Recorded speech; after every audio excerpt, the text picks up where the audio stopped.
Bueno, como decía Ezequiel, mi nombre es Diego Abalfi, soy licenciado en Higiene y Seguridad, con una especialidad en Ingeniería Ambiental. Soy egresado de la Escuela de Bomberos de Villa María, en lo que fue la Tecnicatura de Higiene y Seguridad, y luego hice la licenciatura en la Universidad Tecnológica Nacional, ¿sí? Un poco este tema es muy interesante porque es un documento que muchas veces piden municipios, bomberos o algunos organismos que solicitan a las empresas, a las industrias, y muchas veces cuesta saber cómo arrancar si nunca lo hemos hecho, nunca lo han explicado. Así muchas veces es un tema que por ahí se ve muy por encima en las carreras, y luego a la hora de trabajar es un trabajo que es lo primero que nos piden. ¿Sí? En mi caso en particular fue el primer trabajo que me tocó hacer, fue un estudio de protección contra incendio de un local, y de esto hace ya unos 10, 12 años. Había poca gente a quien preguntarle, y el que lo sabía medio como que retaseaba la información. Como le decía el otro día, es un tema que no vamos a inventar nada, sino que simplemente vamos a analizar lo que hay en la legislación vigente y compartirlo, así que con gusto después les voy a pasar las diapositivas para que cada uno las tenga, ¿sí? No hay nada nuevo, sino simplemente un análisis de la legislación vigente, ¿sí? Vamos a comenzar con la presentación. ¿Qué es lo que hacemos en un estudio de protección contra incendios? ¿Sí? En el estudio de protección contra incendios vamos a elaborar un documento donde vamos a analizar las condiciones de construcción, instalación y equipamientos que vamos a requerir en un local, en una instalación o en una industria, en un establecimiento, como lo llama la ley, para que se cumplimenten ciertos objetivos, ¿sí?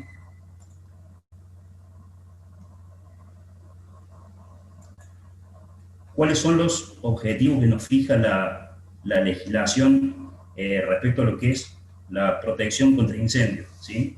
Hay una serie de 5 objetivos que son los fundamentales que debe seguir todo establecimiento respecto a lo que es protección contra incendios. Como primera medida, evitar que se inicie el incendio, ¿sí? Vamos a dotar al establecimiento de condiciones de situación, construcción, para que el incendio no se inicie.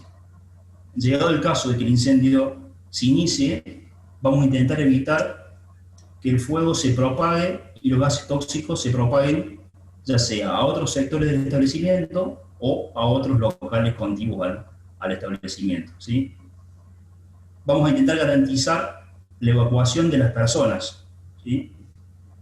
Vamos a intentar facilitar el acceso de bomberos y cualquier servicio de emergencia que quiera llegar al lugar en caso de un siniestro, y vamos a dotar a las instalaciones de elementos de detección y extinción para que el establecimiento, con los recursos y el personal propio, pueda contener al siniestro lo más rápido posible y de esa manera mitigar las posibles consecuencias, ¿sí? ¿Qué necesitamos para hacer un estudio de elaboración contra incendios? ¿Sí? Respecto a cómo vamos a elaborar el estudio de protección contra incendio, en muchos establecimientos, muchos colegios provinciales, muchos municipios tienen establecido un formato preestablecido. Entonces es fundamental poder saber si en el lugar que nos requieren ese estudio hay un formato preestablecido para seguirlo. Si no está el formato preestablecido, lo vamos a armar nosotros. Esto no legalmente a nivel nacional no hay algo unificado, sino que normalmente cada colegio, cada organismo define qué es lo que requiere. Pero lo que vamos a hacer ahora, ¿sí?, es desarrollar todo el capítulo 18 de la Ley de Protección contra Incendio, y lo vamos a ir volcando esos datos en un estudio, ¿sí? ¿Qué es lo que necesitamos para elaborar ese estudio? Un plano o un croquis, ¿sí? De esta forma vamos a tener las superficies y las medidas de cada sector del establecimiento. Necesitamos saber con qué instalaciones cuenta el establecimiento, si tiene gas natural, si tiene gas envasado, si tiene energía que proviene de una red eléctrica, si se la genera de forma propia, si tiene grupos electrógenos, ¿sí? Cómo está construido el establecimiento para poder determinar resistencia al fuego de los elementos estructurales del establecimiento, y debemos saber cuál va a ser el destino, cuál va a ser el uso, ¿sí? Esto es muy importante, saber el uso, porque esto nos va a dar las condiciones necesarias, y cualquiera de estas condiciones que cambien posterior al realizado el análisis va a requerir un nuevo análisis. ¿Sí? Esto es fundamental aclararlo porque muchas veces hacemos un informe, un estudio de protección contra incendio para un uso, y luego con el paso del tiempo, con las condiciones, con las necesidades por ahí, cambia el uso, y obviamente al cambiar el uso cambia la carga de fuego, cambia el factor de ocupación, y ya lo que estaba planificado no sirve para lo que fue pensado. ¿Sí? Entonces, cualquier cambio en estos ítems, ¿sí? Requiere un nuevo estudio de protección contra incendio. Esto es muy importante dejarlo claro, porque nosotros, cuando hacemos un estudio de protección contra incendio, estamos garantizando o diciendo que este lugar es apto o no para realizar la tarea. Entonces, debemos aclarar que cualquier cambio en los servicios, instalaciones, en tipología constructiva, en las superficies o en el uso, requieren de un nuevo estudio de protección contra incendio.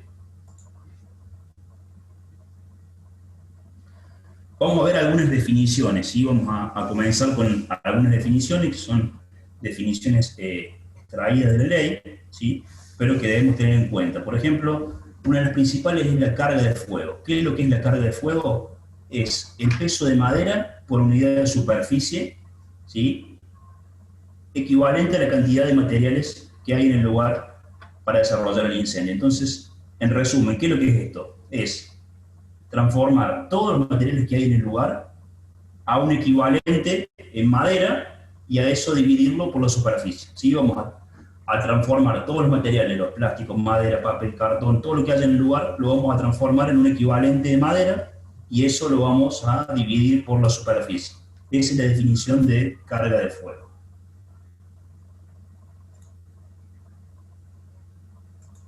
Y otra definición importante es el sector de incendio.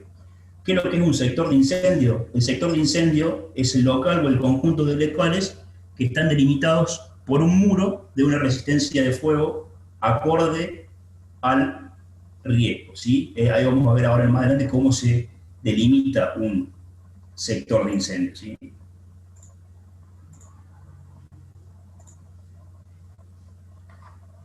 ¿Cómo hacemos para delimitar un sector de incendio? Debemos dividir la empresa y el establecimiento en sectores de incendio.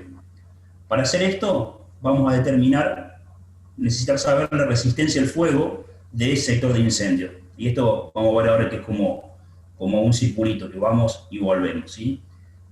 Para saber la resistencia al fuego, debemos saber el tipo de combustible que hay contenido en ese sector de incendio. Y para eso el tipo de combustible lo vamos a clasificar en los diferentes riesgos que nos da la ley. ¿Sí? Otro dato importante es saber si el local tiene una ventilación natural o una ventilación mecánica.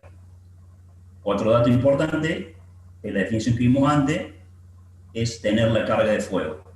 Con todos esos datos, ¿sí? Vamos a establecer, decimos, bueno, este local tiene esta carga de fuego, esta ventilación, este tipo de combustible, vamos a ver si lo que yo me planteé originalmente como sector de incendio cumple con esa resistencia al fuego, y si no cumple, el sector de incendio no va a terminar ahí, sino que vamos a tener que expandir la superficie al local contiguo o a la superficie contigua y nuevamente vamos a realizar, ¿sí? esta vuelta. Por eso es como un circulito que determinamos chequeamos a ver si realmente los límites cuentan con esa resistencia al fuego y nuevamente volvemos a hacer el circulito. Si una vez que tenemos definido hasta dónde llegó el sector de incendio con la resistencia al fuego prevista, ahí quedó delimitado el sector de incendio. ¿Sí?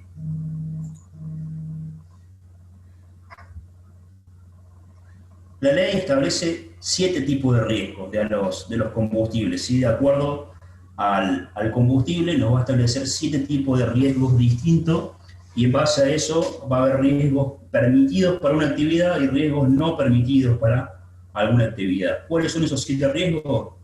Como riesgo número 1, la ley establece a los explosivos, ¿sí? Sustancias o mezclas susceptibles de producir una explosión. ¿Sí?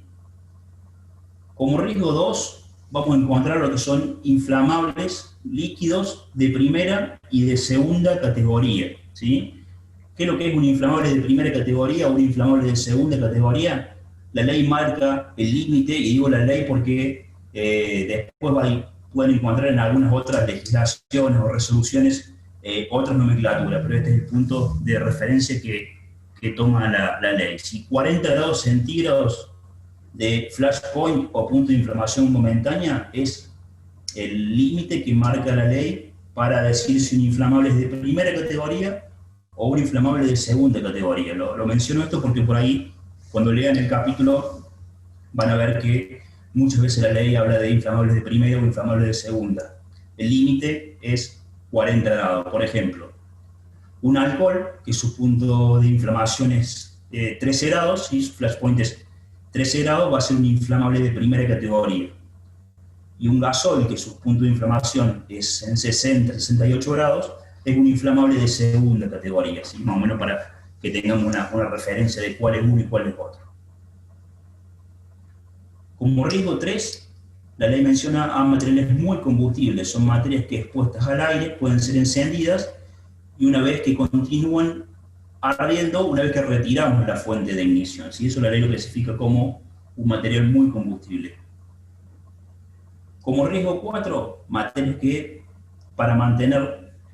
que pueden mantener la combustión aún después de suprimida la fuente externa de calor, ¿sí?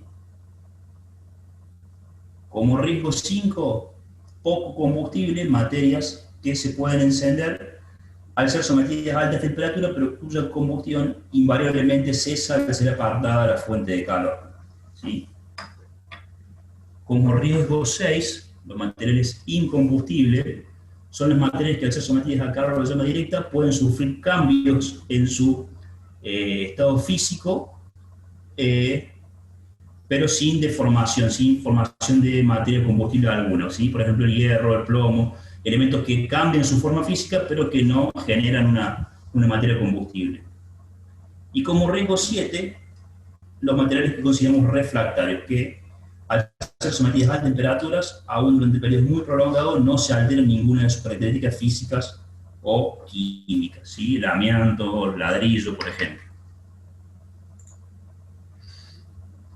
Entonces, de acuerdo al uso y el riesgo principal de los combustibles, la ley en la tabla 2.1 nos dice para qué actividades se permiten ciertos riesgos y para qué actividades no. Por ejemplo, para lo que es residencial y administrativo, los riesgos húmedos no están permitidos, ¿sí? Solo está permitido dentro de esa actividad riesgo 3 y 4. En lo que es comercial, industria y depósito, obviamente abarca todos los tipos de riesgo, y para lo que es espectáculo y cultura, nuevamente, los riesgos húmedos no están permitidos, ¿sí? No podemos almacenar sustancias combustibles dentro de un sector de incendio que tenga ese uso o esa actividad predominante. Entonces, con esos datos, ¿sí? Con el plano, el croquis, el riesgo, el uso, vamos a pasar a comenzar a realizar lo que nosotros consideramos como la carga de fuego, ¿sí? Que es lo que le comenté al principio, es llevar todos los elementos a un equivalente de poder calorífico de la madera, ¿sí? Vamos a transformar a todos los materiales que hay en madera, ¿sí? Y acá este dato anótenlo porque lo que vamos a usar de ahora en adelante para todos los cálculos, vamos a usar un depósito de 500 metros cuadrados, ¿sí? Un depósito de logística de 500 metros cuadrados. Entonces, como primer dato, lo que vamos a hacer es, teniendo la superficie, teniendo el riesgo, vamos a hacer un relevamiento de todos los combustibles que hay en el interior. En este caso, madera, bidones, papel, polipropileno, goma, PVC, ¿sí? Un relevamiento de todos los materiales que hay en el lugar y la cantidad aproximada en kilogramos, ¿sí? Esto es medio difícil sacarlo de forma exacta, pero ya vamos a ver más adelante de por qué no es tan importante que sea el número exacto, sino que vamos a jugar con unos rangos de kilos por metro cuadrado que nos da la legislación. Entonces no hace falta que sea el número exacto, no hace falta que pesemos cada una de las cosas, sino con que lo saquemos aproximado es suficiente. ¿Sí? Podemos pesar uno de lo que tenemos, no sé, tenemos palet de madera, podemos pesar uno y el resto estimar, ¿sí? Entonces, vamos a sumar la cantidad de cosas que tenemos, sumar la cantidad de kilos y como paso siguiente, lo que vamos a hacer va a ser buscar qué poder calorífico por kilo tiene ese material. Una vez que sacamos el poder calorífico por kilo que tiene cada material, vamos a poder determinar la carga de calor total que se generaría en un incendio de ese establecimiento. En este caso, el cálculo nos da que se generarían 78.813.500 kilocalorías en ese establecimiento, ¿sí? Una vez que tenemos todos esos datos, el paso siguiente es dividir esa cantidad de poder calorífico por el poder calorífico de la madera, que es el estándar de 4.400, para poder determinar cuántos kilogramos de madera por metro cuadrado es la carga de fuego de ese establecimiento. En este caso, el resultado de dividir ese número por 4.400 nos da que es 17.912 kilos de madera. A eso lo dividimos por 500 metros cuadrados del lugar y nos da una carga de fuego de 35,82 kilogramos de madera por metro cuadrado, ¿sí?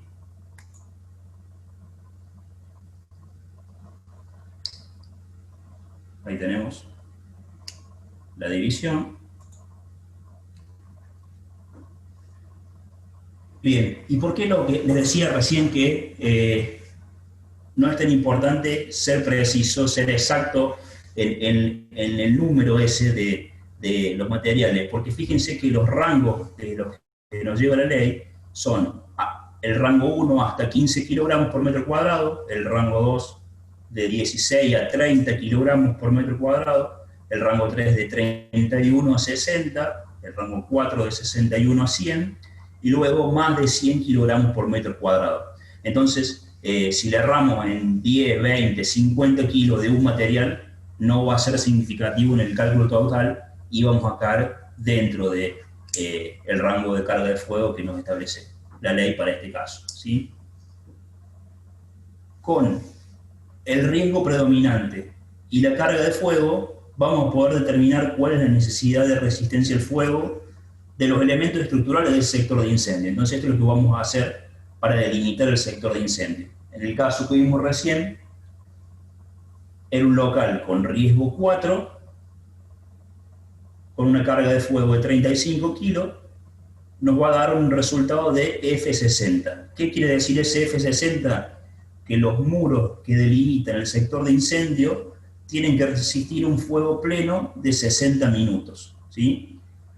La ley acá nos da dos tablas, ¿sí? Una tabla para ventilación natural y otra tabla para ventilación mecánica. Y nuevamente en la tabla nos dice qué riesgos no podemos tener y qué riesgos sí podemos tener. En este caso, como es un local con ventilación natural, vamos a un riesgo 4, con 35 kilos nos da una resistencia al fuego de 60 minutos. ¿Sí? Eso es lo que debe resistir los muros del sector de incendio para cumplir con la condición de decir, bueno, hasta acá delimito el sector de incendio y sobre esto es lo que voy a trabajar. Si ese muro que yo tengo pensado no cumple con la condición F60, tengo que trasladar el sector de incendio hasta el muro siguiente que reúna esta condición, ¿sí? Esto normalmente lo vamos a sacar de fichas técnicas o de parámetros establecidos de cuánto resiste, está establecido por norma cuánto resiste una pared de 15, cuánto resiste una pared de 30, cuánto un muro de hormigón, cuánto un ladrillo bloque, cuánto un bloque cerámico, si esto está medianamente tabulado las resistencias. Y si no, para los casos de unidades más sensibles, como puede ser una puerta, una ventana, o cosas que por ahí son un poco más sensibles, hay que pedir especificación al fabricante de cuál es la resistencia al fuego que tienen, ¿sí?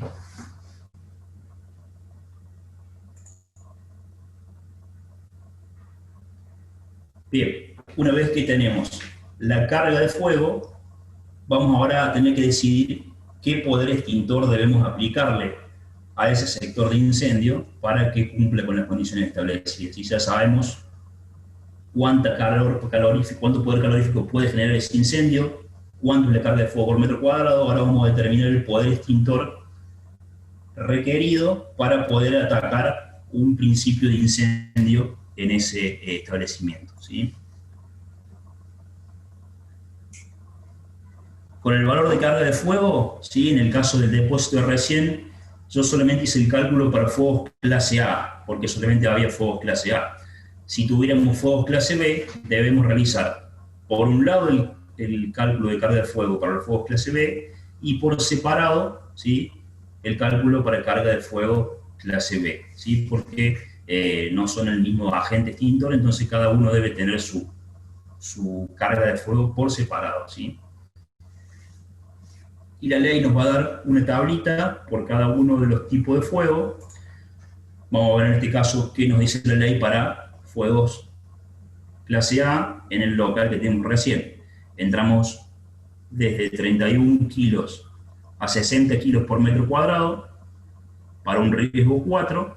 Vamos a ver que para este local necesitamos un potencial extintor de 2A. Ya vamos a ver más adelante qué es lo que es este 2A, pero nos dice que necesitamos como mínimo cumplir con este requisito de 2A de extinción. Y acá quiero hacer una salvedad, porque más adelante vamos a ver con cuánto cumplimos este requisito.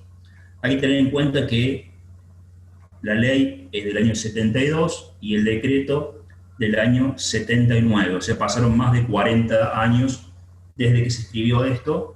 No hubo modificaciones prácticamente en lo que es protección contra incendio, y bueno, obviamente muchas de estas cosas han quedado desactualizadas, ¿sí? Entonces vamos a ver que por ahí, más adelante lo vamos a ver, con un matafuego muy chico cubrimos esta necesidad, ¿sí? Entonces, para que lo enmarquemos un poco en el contexto. La tabla 2, ¿sí? Hace lo mismo que recién, pero para fuegos clase B, ¿sí? Si tuviéramos un fuego clase B, si hubiéramos hecho un cálculo y teníamos, no sé, 20 kilos por metro cuadrado de fuego clase B, nos hubiera determinado, ¿sí? 8B para el riesgo 2 y 6B para el riesgo 3.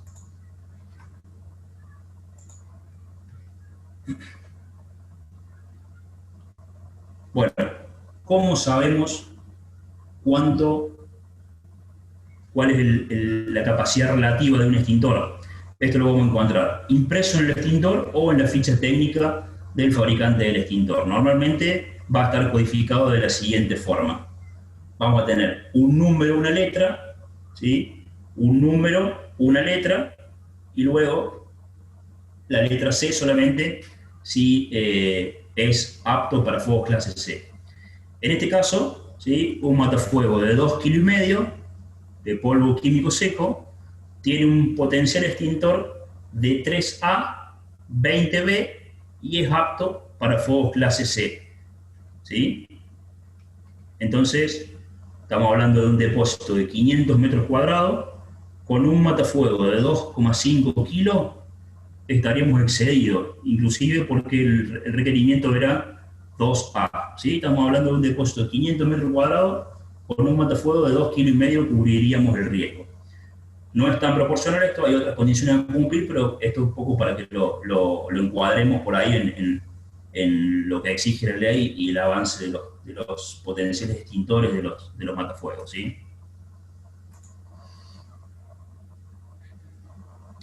¿Qué es lo que es esto? Clase A, 1, A2, A3, B1, B2, B3, ¿sí? Esto es un ensayo que se le hace a los extintores para determinar cuánto puede extinguir, ¿sí? Es un ensayo que está normado por las normas IRAM. La IRAM 3542 es la que establece la norma para los fuegos clase A, la 3543 para los fuegos clase B y la 3544 para los fuegos clase C. Lo que están viendo ahí en el video es un ensayo de acuerdo a la norma para poder determinar el potencial extintor para un extintor de 13B, ¿sí? Un extintor de 2 kilos de un agente limpio, ¿sí? El mismo ensayo que nos dice de cuánto tiene que ser la batea, de qué diámetro, de qué alto, que hay que esperar una prequema de 30 segundos para que se caliente, tiene que venir un operador calificado y realizar 3 veces el intento de apagarlo. Si de esas 3 veces lo sofoca 2 veces al menos, el agente extintor se certifica para esa capacidad, ¿sí? Eso para fuegos clase B. En el caso de los fuegos clase A, lo que se hace es utilizar una pira de madera, ¿sí? Una serie de listones de madera, ¿sí? Se colocan y con eso se determina el ensayo para los fuegos clase A, ¿sí? Respecto a los fuegos clase C, al no haber el fuego clase C un combustible que sea clase C, sino que es una condición del combustible, o sea que el combustible esté energizado, lo que determina la prueba es que se dispara el extintor frente a una placa y se mide conductividad entre la placa metálica a la que le pegue el agente extintor y la manija del extintor. Si hay conductividad eléctrica, el extintor no cumple la conducción de ser apto para fuegos clase C, y si no hay conductividad eléctrica, el extintor es apto para fuegos clase C, ¿sí? Bien, hasta recién habíamos dicho que con un matafuego de 2,5 metros para un depósito de 500 metros cuadrados estaba cubierto en lo que era el potencial extintor, porque nos requería la ley un potencial extintor de 2A, y con un matafuego de 2,5 kilos teníamos 3A, entonces estábamos sobrados, ¿sí? En potencial extintor es cierto, realmente estábamos sobrados. Ahora hay otros 2 requisitos que se debe cumplir para poder garantizar que ese establecimiento cumple con la legislación vigente. Uno de los requisitos es que como mínimo haya un matafuego cada 200 metros cuadrados, ¿tá? Entonces ahí, por más que cumplamos con el requisito del potencial extintor, nos lleva a tener por lo menos 3 extintores, porque requerimos uno cada 200 metros cuadrados. Entonces ahí nos lleva ya a 3 extintores, ¿sí? Y la otra condición que debemos cumplir es que la distancia máxima a recorrer hasta un matafuego será de 20 metros para los fuegos clase A y de 15 metros para los fuegos clase B, ¿sí? Entonces son estas 3 condiciones que se deben cumplir a la hora de determinar cuántos matafuegos ponemos. Primero, el potencial extintor de acuerdo al riesgo y a la carga de fuego. Segundo, como mínimo uno cada 200 metros cuadrados. Y tercero, nunca recorrer más de 20 metros para fuegos clase A y nunca más de 15 metros para fuegos clase B. ¿Sí? Cumplir esas 3 condiciones, estaría el establecimiento acorde a lo que pide la legislación para la capacidad extintora, ¿sí? No es que, bueno, entramos a un local y decimos, no, acá hay poco, acá hay mucho. Hay una forma de calcularlo y es esta, ¿sí? No es a criterio de cada uno, sino hay que seguir esta serie de pasos para determinar cuántos matafuegos se deben colocar, ¿sí? Y algo muy importante a tener en cuenta acá es dónde se coloca un matafuego, a qué altura se debe colocar el matafuego. Esto obviamente también está normalizado, y la altura a la que se debe colocar es por una cuestión ergonómica. Nunca se debe colocar la manija del extintor a más de 1,20 m de altura, ¿sí? Nunca la manija del extintor a más de 1,20 m de altura. Si prestamos un poco de atención, vamos a ver que en la mayoría de los lugares los extintores están ubicados por encima de eso, ¿sí? Cuando tenemos un extintor de 10 kilos de capacidad, que un extintor de 10 kilos pesa, dependiendo del tipo, un extintor de polvo pesa 12, 13 kilos, sacarlo de 1,50 m, 1,70 m de altura suele ser bastante complejo, precisamente por eso, porque están ubicados por encima del punto que deben estar colocados, ¿sí? Y una condición acá, cuando el matafuego tenga como masa total más de 20 kilos, ¿sí? Por ejemplo, un matafuego de gas carbónico de 5 kilos, que el cilindro es de acero, no debe estar a más de 1 metro de altura, ¿sí? Esto también es por una cuestión económica, por poder sacarlo. Un matafuego de más de 20 kilos no debe estar nunca a más de 1 metro de altura, ¿sí? Esas son condiciones a tener en cuenta cuando recomendamos colocar un extintor, que muchas veces se pone en un lugar que no se ve, que se esconde, ¿sí? Que quieren poner en cualquier lado no se puede. ¿Sí? Hay ciertos requisitos a cumplir con el matafuego que tiene que seguirse, ¿sí? La cantidad, la distancia, la altura, ¿sí? Entonces son esos parámetros que debemos seguir para asegurarnos que el matafuego esté disponible y que cualquiera lo pueda sacar en caso de una emergencia. Bien.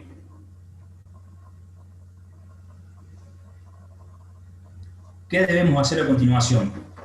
Irnos a buscar la tablita del cuadro de protección contra incendio, que es la última hoja del capítulo de protección contra incendio. Ahí hay una tablita similar a esta, nada más que un poco más ilegible en blanco y negro.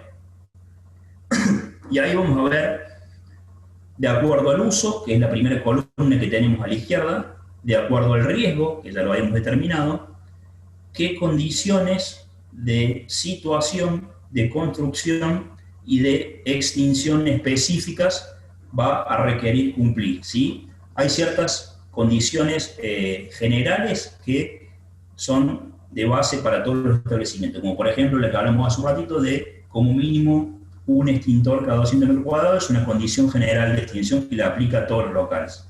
Pero a su vez hay condiciones específicas para cada establecimiento que lo vamos a sacar de este cuadro de protección contra incendio. En este caso, para un depósito con riesgo 4, nos dice el cuadro de protección contra incendio que debe cumplir con la condición de situación S2, con la condición de construcción C1 y con la condición de extinción E4, E11 y E13, ¿sí? Entonces, ¿qué es lo que debemos hacer? Puede que no apliquen, ¿sí? estas condiciones, pero la ley nos dice, bueno, para este uso y este riesgo tiene que cumplir con esto. Después vamos a analizar cada una de las condiciones y vamos a ver si realmente aplican o no. Por ejemplo, la condición C1 habla de ascensores y montacargas. Si el local en el que yo estoy trabajando no tiene un ascensor o un montacarga, no le vamos a poner nada, porque si no aplica. Simplemente vamos a marcar que esta condición no aplica y listo, ¿sí? Ahora bien, la condición E4, por ejemplo, habla de cuándo debe contar con una red de incendio y cuándo no, ¿sí? Cuándo debe cumplir con E1, que 1 es la condición de contar con una fuente de agua, ¿sí? Y esto es para un capítulo aparte o una capacitación aparte, porque la ley habla muy poco de lo que es red de incendio, simplemente dice debe cumplir con E1, y E1 es contar con una fuente propia de abastecimiento de agua, y no hay más sobre red de incendio, ¿sí? Entonces es para una charla específica de redes de incendio, hablar un poco más de eso, ¿sí? Pero por ejemplo, la condición E4 habla de qué superficie de almacenamiento puedo tener, ¿sí? Que en el caso de un depósito con riesgo 4 es hasta 1.500 metros cuadrados. Nos dice la ley, si vos tenés hasta 1.500 metros cuadrados, está ok. Si tenés más de 1.500 metros cuadrados, tenés que poner rociadores, ¿sí? Rociadores en todo el depósito. Podés llevarlos de 3.000 metros cuadrados con rociadores. Más de 3.000 metros cuadrados no podés tener superficie de almacenamiento. Tenés que poner un muro cortafuego entre un depósito y otro, ¿sí? ¿Qué otra condición debe cumplir ese depósito? Debe cumplir la condición E11, ¿sí? ¿Qué es lo que dice la condición E11? Que cuando un edificio conste de un piso bajo y más de 2 pisos altos, y a su vez tenga una superficie de 900 metros cuadrados, debe contar con avisadores automáticos y o detectores de incendio. Y esta es una de las pocas veces que la ley habla de pulsadores, avisadores y o detectores de incendio, ¿sí? Esta condición y alguna condición general de construcción es una de las muy poquitas veces que vamos a hablar de la ley que hable de detección de incendios, ¿sí? También es algo que ha quedado muy, muy atrasado y hay unas herramientas de detección y de aviso impresionantes en el mercado, y la ley no dice nada de eso, ¿sí? No está legislado, ¿sí? Y por último debe cumplir con la condición E13, ¿sí? ¿Qué dice la condición E13? Que que las estivas de este depósito deben distar 1 metro de toda la ronda del establecimiento. Si del sector de incendio no podemos tener estivas o rack de almacenamiento contra la pared, sino que tiene que haber un camino de ronda de 1 metro alrededor cuando cumpla ciertas condiciones, el establecimiento, ciertas condiciones de superficie, ¿sí? Entonces es fundamental ir a este cuadro, verificar qué condiciones específicas aplican al establecimiento que nosotros estamos estudiando, y ir para atrás a buscar las condiciones de situación, de construcción y de extinción y verificar si estamos cumpliendo o no estamos cumpliendo y se debería hacer alguna modificación. Siempre esto, lo ideal obviamente es evaluarlo previo a la construcción de un local o de un establecimiento. Una vez construido, es difícil y costoso adecuar un establecimiento cuando no se diseñó conforme a lo establecido por la ley, ¿sí? Una vez que está hecho el establecimiento, es muy difícil y muy costoso llevarlo a las condiciones establecidas por la ley. Siempre lo ideal de esto es trabajarlo en una etapa de previa, así que uno pueda ir y venir con el arquitecto, un ingeniero civil y decir, bueno, mira, sí, está muy lindo este diseño, pero no cumple con esto, no cumple con esto, no cumple con esto, hay que modificar. Entonces, ahí se buscan a veces las propuestas económicas para corregir esos desvíos, ¿sí? Bien. ¿Qué debemos ver a continuación? ¿Qué ocupación le vamos a otorgar a ese sector y cómo vamos a asegurarnos de que esa ocupación pueda salir en caso de una emergencia, ¿sí? Porque hay que ver que a su vez el local que tiene las condiciones previstas, si no le ponemos la cantidad de gente adecuada adentro, todas las condiciones que nosotros desarrollemos van a quedar obsoletas en el momento de una emergencia, ¿sí? Porque toda la gente se va a amontonar sobre un lugar y no va a ser viable ninguna de las condiciones que se preveyeron en una instancia para poder mitigar la posible emergencia. Entonces es fundamental que el local cuente con una ocupación adecuada y con unas vías de escape adecuadas para que en caso de una emergencia pueda evacuar esa cantidad de gente, ¿sí? ¿A qué se refiere la ley cuando habla de factor de ocupación? ¿Sí? Es el número de ocupantes por superficie de piso, o sea, un número teórico de personas que pueden ser acomodadas sobre una superficie para que pueda salir en caso de una emergencia. Y ahí hay un dato que lo vamos a desarrollar un poquito, que es la superficie de piso, que no es lo mismo que la superficie total del establecimiento. Si la superficie de piso es una superficie distinta a la superficie total, hay que hacer alguna resta, algunos cálculos ahí para poder sacarlo. La ley nos da una tablita, de acuerdo al uso, nos dice cuántos metros cuadrados por persona necesitamos, y ahí está la tabla. Un ejemplo, por ejemplo, un boliche bailable, una sala de concierto, requiere 1 metro cuadrado por persona, ¿sí? De superficie de piso, ¿sí? No de superficie total. Un lugar de trabajo, un lugar destinado a comercio y oficina, 3 metros cuadrados por persona. Un depósito, 30 metros cuadrados por persona, ¿sí? Un hotel, por ejemplo, 20 metros cuadrados por persona, ¿sí? Entonces, primero calculamos la superficie de piso y nos vamos a esta tabla y vamos a sacar cuántas personas pueden ocupar ese establecimiento, ¿sí? Vamos al ejemplo, ¿sí? Con el depósito de 500 metros cuadrados de superficie total. La superficie de piso es la superficie total menos la vía de evacuación y los espacios comunes, como puede ser, por ejemplo, un baño o una cocina, ¿sí? Entonces, a este local de 500 metros cuadrados de superficie total, cuando sacamos la superficie de piso, nos da una superficie de piso de 448 metros cuadrados. ¿Cómo sacamos ese cálculo? La superficie de piso es un lado por lado, o sea, 12,5 por 40, menos N, el lado de la vía de evacuación de 40 metros por 1,2 que tomamos ahí en este caso del ancho de vía de evacuación por 40 metros de largo del local, menos 4 metros cuadrados del baño.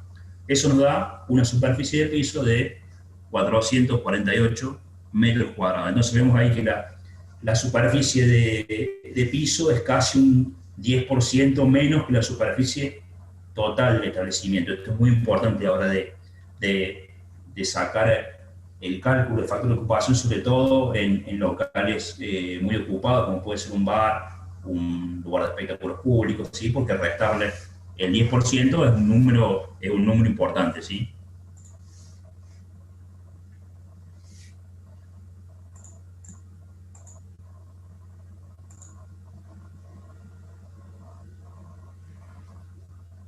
Bien, teniendo entonces definido cuántas personas van a entrar en ese lugar, vamos a definir cuántas unidades de ancho de salida requerimos para que esas personas puedan salir del establecimiento, ¿sí? Definimos cuántas personas vamos a meter adentro. Ahora vamos a ver cuánto ancho necesitamos para poder sacarlas de adentro, ¿sí? Entonces, la ley define lo que se denomina unidades de ancho de salida, ¿sí? La unidad de ancho de salida es, la ley lo establece a las dos primeras unidades en 55 centímetros y de la tercera en adelante en 45 centímetros, ¿sí? Y acá la ley habla de edificios nuevos o de edificios existentes. Hay que tener en cuenta que cuando la ley habla de edificios existentes, no es un edificio que construimos el año pasado, sino un edificio que se construyó antes del año 79. ¿Sí? Entonces, estos valores para edificios existentes hoy están casi totalmente desactualizados y no deberíamos tenerlo en cuenta. ¿Sí? Cuando hablamos de unidad de salida, tenemos que tener en cuenta 55 centímetros para las dos primeras y 45 para las siguientes.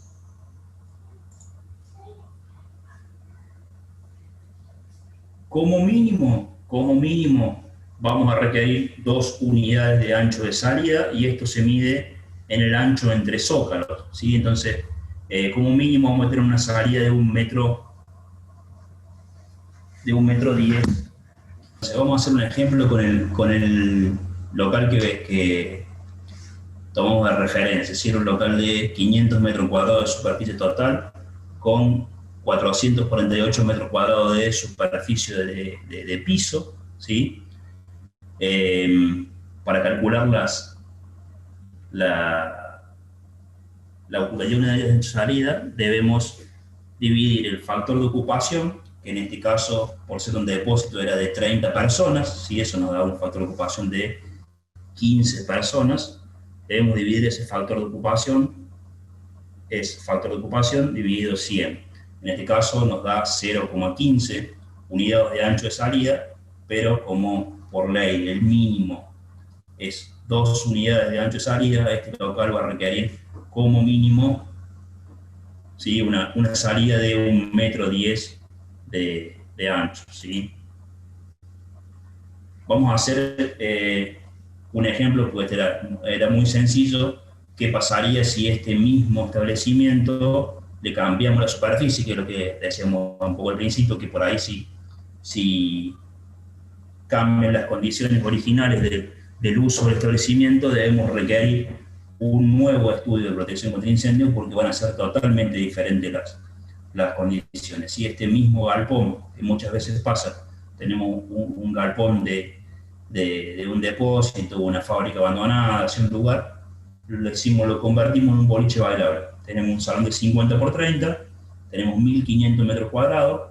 La ley nos dice, vamos a hacerlo teórico esto, ¿no? Sin sacar la superficie de piso, pero nos dice la ley que va una persona por metro cuadrado, podemos meter 1.500 personas para fin de año, una hermosa fiesta podemos hacer en ese establecimiento. Entonces van a cambiar totalmente las condiciones, ¿sí? Porque no va a ser la misma cantidad de unidades de salida y obviamente no va a ser la misma cantidad de salidas requerida para un depósito que para un boliche bailable, ¿sí? Vamos a ver qué pasa cuando hacemos el cálculo en este caso. Hacemos la cantidad de personas teóricas, acuérdense que esto era sin sacar la superficie de piso, pero vamos a hacer el número redondo de 1500 dividido 100, nos va a dar que requiere 15 unidades de ancho de salida, que va a ser 0,55 para las dos primeras y 0,45 para las tres posteriores, ¿sí? Eso nos va a dar que para ese establecimiento, lo que anteriormente era 1,10 m, ahora en esta condición vamos a requerir 6,95 metros de ancho de salida, ¿sí? Entonces vamos a requerir, para evacuar esa cantidad de gente, 6,95 metros de salida para poder evacuar esa cantidad de gente, ¿sí? Ahora bien, ¿cómo se deben repartir ese ancho de salida? ¿Puede ser una puerta de 6,97 metros de ancho? ¿Puede ser un portón de 7 metros de ancho? No, no puede ser un portón de 7 metros de ancho, ¿sí? ¿Cómo lo vamos a determinar a eso? Para poder determinar la cantidad de medios de escape que requiere un establecimiento, tenemos que hacer un cálculo, ¿sí? ¿Qué nos dice la ley? Que cuando por cálculo la cantidad de ancho de salida nos dé hasta 3, no más de 3, puede bastar con una salida. Ahora, cuando es 4 o más, tenemos que hacer un cálculo, ¿sí? Donde los medios de escape va a ser n, que n va a ser la cantidad de unidades de ancho de salida, dividido 4 más 1. ¿Sí? Entonces vamos a hacer ese cálculo para el ejemplo que vimos anteriormente, ¿sí? Dijimos que el salón tiene 50 por 30 aproximado, 1500 metros cuadrados.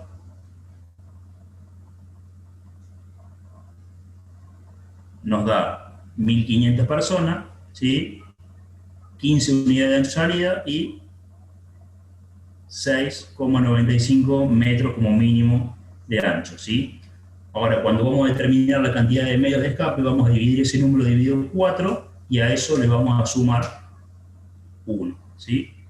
15 dividido 4 más 1 me da 4,75 y eso debemos redondearlo. Cuando sea 0,50 mayor se redondea hacia arriba y nos va a dar que necesitamos como mínimo 5 medios de escape, ¿tá? Entonces, el mismo local que anteriormente con una salida lo cubríamos, en este caso al cambiarle el rubro vamos a necesitar 7 metros de ancho de salida distribuido en 5 salidas distintas, ¿sí? Entonces por eso es muy importante que se realicen estos estudios cada vez que se cambia alguna de las condiciones, que se cambie la carga de fuego, que se cambie el uso, ¿sí? que se cambien los elementos estructurales, debemos realizar un nuevo estudio de carga de fuego, ¿sí?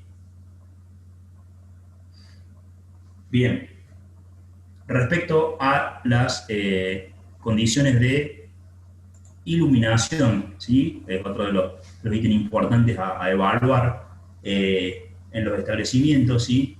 Todo establecimiento que realice tareas en horarios nocturnos o encuentre lugares que no reciben luz, se debe instalar un sistema de iluminación de emergencia, ¿sí? Este sistema de iluminación de emergencia debe ser una iluminación totalmente independiente de la iluminación propia del establecimiento, debe ser autónoma, que arranque de forma inmediata cuando se corta la energía. ¿Y de cuánto debe ser esa luz? Debe proporcionar al menos 40 luz, ¿sí? 40 luz a 80 centímetros del suelo en lo que es las vías de evacuación, ¿sí? Y esto es importante, que se debe poner en marcha de forma automática ante un corte de energía eléctrica, ¿está? Por lo tanto, no puede ser decir un establecimiento, no, bueno, yo tengo un grupo de electrógeno, cuando se corta la luz, voy y prendo el grupo de electrógeno. No, la iluminación de emergencia debe ser un circuito independiente y automático, que al momento del corte de energía arranque y por lo menos ilumine las vías de evacuación de forma automática, sino esperar a que un operario o alguien vaya y ponga en marcha el grupo de electrógeno, porque todo ese tiempo lo vamos a hacer a oscuras. Entonces tiene que ser un sistema totalmente independiente del sector de iluminación, del sistema de iluminación, ¿sí?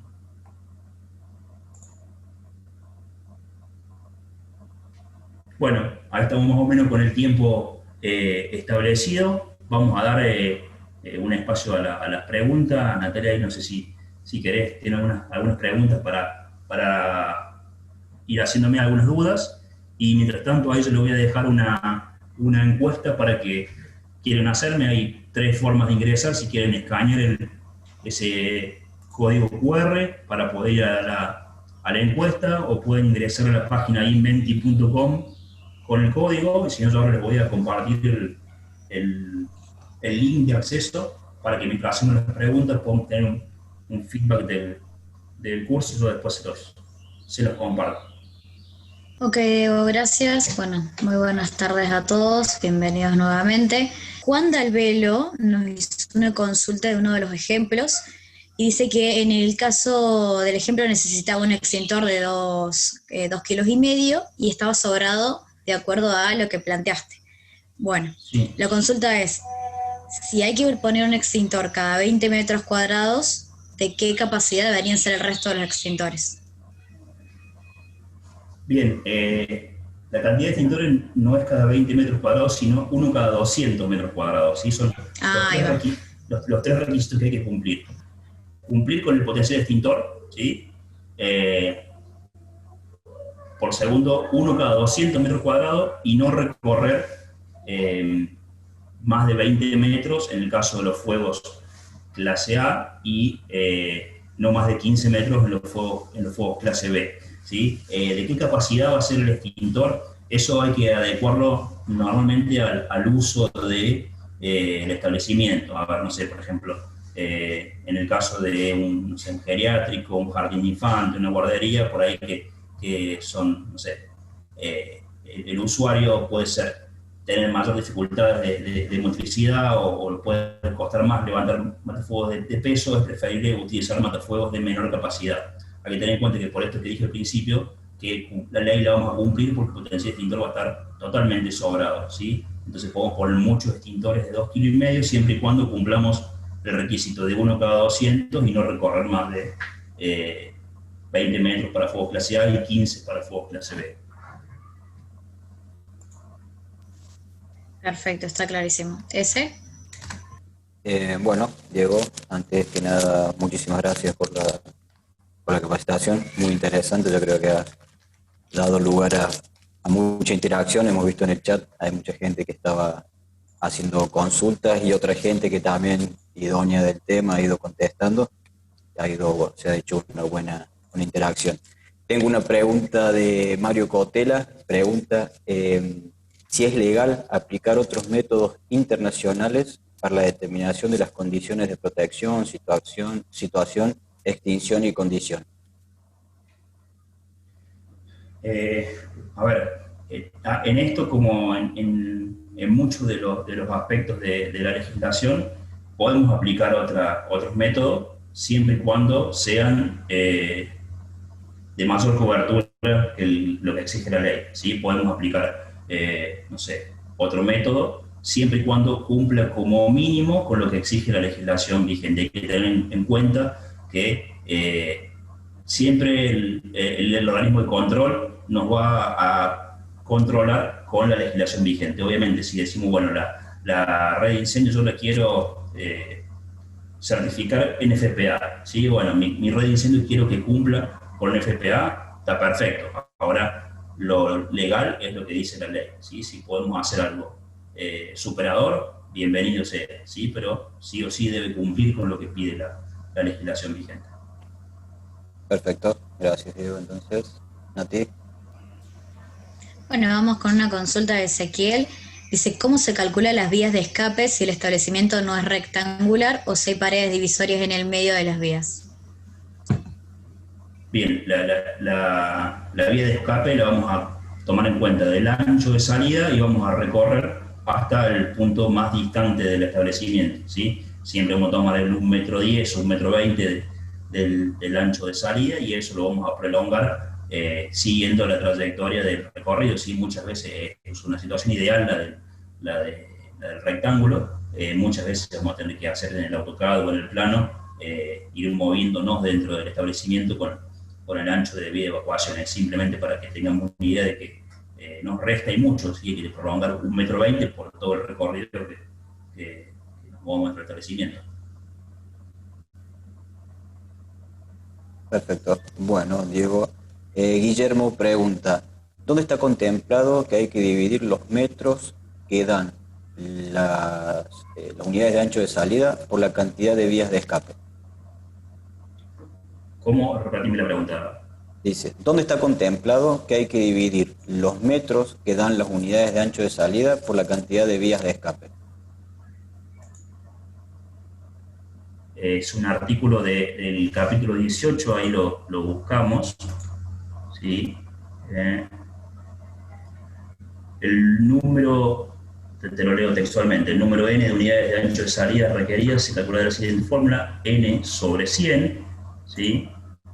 Y cuando por cálculo corresponda no más de 3 unidades de ancho de salida, bastará con un medio de salida o escalera. Y el artículo siguiente dice que cuando por cálculo corresponda 4 o más unidades de ancho de salida, el número de medios de escape y de escalera independientes se obtendrá por la siguiente expresión. Número de medios de escape y de escalera, n sobre 4 más 1. ¿Sí? Eso está sacado textual del decreto 351, después lo podemos pasar en la respuesta a todas las preguntas. Perfecto, gracias Diego, era más que todo para sacar la duda que había hecho la consulta. Nati. Vamos a la última. Si tengo un galpón que tiene un sector o dos sectores para el cálculo. Sí. ¿Cómo? Si tienen un galpón que tiene aislado dentro del mismo galpón el área de producción, ¿se lo considera como un sector o dos sectores para el cálculo? Bien, bueno, lo que hay que hacer es esa vueltita que hicimos al principio de probar con uno, hacer el cálculo, ver la carga de fuego y luego determinar si las paredes o los muros dentro de ese sector de producción, por ejemplo, cumplen con el requisito de resistencia al fuego que nos pide la ley. Si no cumple, vamos a tomar a todo el galpón como un solo sector de incendio. ¿Sí? Lo que se suele hacer para limitar los lugares es a ese sector de incendio colocarle portones portafuego y muros portafuego para decir, bueno, puedo delimitar y sí hacer que sean dos sectores de incendio distintos y no que me lo lleve todo a un solo sector de incendio, sobre todo por lo que vimos por ejemplo, este caso del depósito, que al ampliar la superficie, la ley nos dice, ok, tenés más superficie, vas a tener que poner otro tipo de cobertura, hasta 1500 metros, lo cubrís con matafuego, más de 1500 metros, poner rociadores, con lo cual incrementan muchísimo los costos de construcción y de mantenimiento de ese establecimiento. Si lo podemos reducir a dos sectores de 1500 metros, simplemente con matafuego lo vamos a cubrir, pero es hacer esa vueltita, es decir, bueno, mido este sector de incendio, si cumple con los requisitos de resistencia del fuego, son dos sectores separados, si no cumple, vamos a pasar al siguiente espacio y va a ser solo un sector grande y no dos sectores por separado. No sé si está más o menos cerrada.